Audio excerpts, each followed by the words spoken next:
Käynnistysongelmien lisäksi hyvin tyypillinen ongelma myös on se, että jostain syystä saattaa koesuorituksen tekeminen keskeytyä. Eli esimerkiksi virran katkeaminen tai joku muu vastaava tilanne saattaa aiheuttaa tällaisen koesuorituksen keskeytymisen.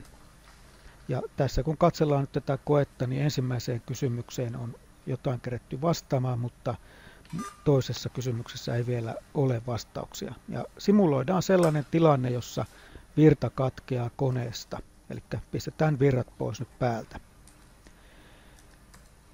Ja sitten tietysti oppilas yrittää päästä takaisin tekemään tätä koetta, eli antaa sinne etunimensä ja sukunimensä ja hyväksyy ehdot ja klikkaa aloita koe -painiketta.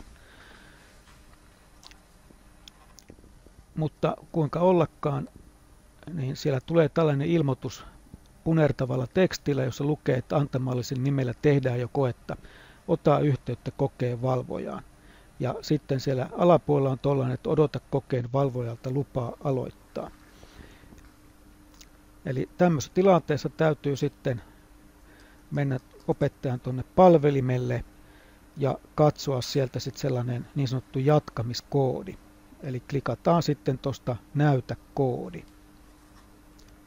Ja sitä kun klikataan, niin saadaan tämmöinen jatkamiskoodi, jonka turvin sitten oppilas pääsee jatkamaan koesuoritusta. Eli tässä tapauksessa A4PU on se koodi, joka sitten täytyy sille oppilaalle antaa, jonka koesuoritus on keskeytynyt. Ja nyt taas ollaan oppilaan koneella takaisin ja nyt klikataan linkkiä keskeytyneen koesuorituksen jatkaminen ja sitten tämä kirjain kautta numeroyhdistelmä, mikä opettajalta saatiin, niin oppilas syöttää sen sitten tuohon kenttään ja klikkaa jatka suoritusta -painiketta. Ja niin kuin näette, niin nyt sitten kokeen jatkaminen onkin mahdollista, eli voi sitten tuon toisen kysymyksen siihen täydentää.